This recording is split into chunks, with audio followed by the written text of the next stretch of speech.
আলাইকুম, কেমন আছেন প্রিয় ভাই বন্ধুরা?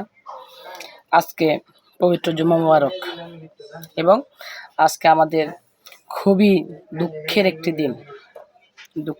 দিন। এই জন্যই বললাম, আমাদের বাংলাদেশের জন্য গভীর শোকের দিন। এই শোক আমরা কিভাবে বহন করব আমরা নিজেরাও জানি না।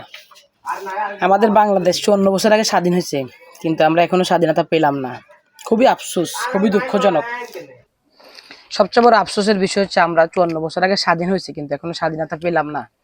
কবে পাবো তাও জানি না। আমাদের রাজনৈতিক দলগুলো আমাদের উপর রাজনীতি করে, কিন্তু আমরা শুধু আমাদের গরিবের ছেলেরা, আমাদের গরিবের সন্তানেরা গরিবের আত্মত্যাগ দেয়, জীবন দেয়, কষ্ট করে। কিন্তু এই যে কষ্ট, আত্মত্যাগ, এত মানুষের মৃত্যু, এত মানুষের জীবনের কষ্ট, এটা কে দেখবে? 1971 সনে দেখছি আমরা গরিবের সন্তানরা জীবন দিতে। আমি দেখি নাই, আমার বাবা দেখতে বলছে, আমার দাদা বলছে, আমি শুনছি।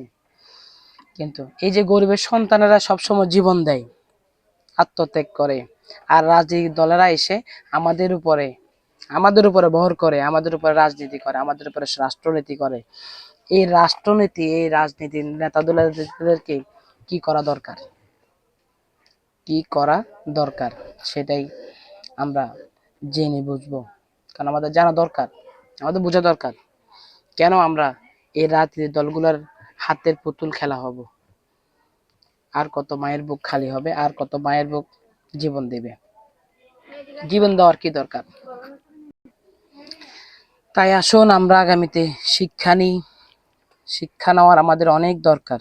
কারণ আমরা জীবনে অনেক জীবন দিয়েছি, অনেক কষ্ট করেছি। বিশেষ করে গরিবের সন্তানরাই মরে। আপনি দেখবেন না, কোনো রাজনৈতিক দলের কোনো বড় নেতা ছেলে মারা গেছে, প্রভাবশালী কোনো নেতা ছেলে মারা গেছে, সবসময় গরিবের ছেলে মরে। আবার এই গরিবের ছেলের মরার উপরে তারা ভর করে রাজনীতি করে। তাই আমাদের বাংলাদেশের রাজনীতি ভবিষ্যৎ খুবই খারাপ, যা অকল্পনীয়, যেটা আমাদের জীবনের জন্য, আমাদের এই বাংলাদেশের জন্য, আমাদের প্রত্যেকটা মানুষের জন্য হুমকি হয়ে দাঁড়াচ্ছে। এই হুমকি আমরা আর নিতে চাই না, আমরা আর নিব না। আমরা এমন একটি রাষ্ট্রনীতি বানাতে চাই, এমন একটি রাষ্ট্রনীতি করতে চাই যেখানে কোনো মায়ের বুক আর খালি হবে না, কোনো মায়ের বুক খালি হতে দেওয়া হবে না। হাদির মতন কেউ যেন আর জীবনে মারা না যায়।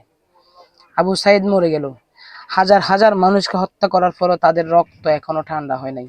তাদের রক্ত ওদিনে ঠান্ডা হবে যেদিন তাদেরকে ধরে ধরে ধরে ধরে প্রতি সেকেন্ডে সেকেন্ডে একটা একটা গরম ডিম দেওয়া হবে। প্রতি সেকেন্ডে সেকেন্ডে একটা একটা গরম ডিম দেওয়া হবে, তাহলে ওদের রক্ত ঠান্ডা হয়ে যাবে। ওরকম রাষ্ট্রনীতি বানাতে হলে যারা দিল্লির দাসত্ব করে, ইন্ডিয়ার দাসত্ব করে, তাদেরকে কোনো স্থান দেওয়া যাবে না। আপনি দিল্লি দাসত্ব করবেন, এরপর টাকা কামাবেন, টাকা কামায় বসে বসে এখানে মোষ মারবেন, সেটা আর হবে না, সেটা করতে দেওয়া যাবে না।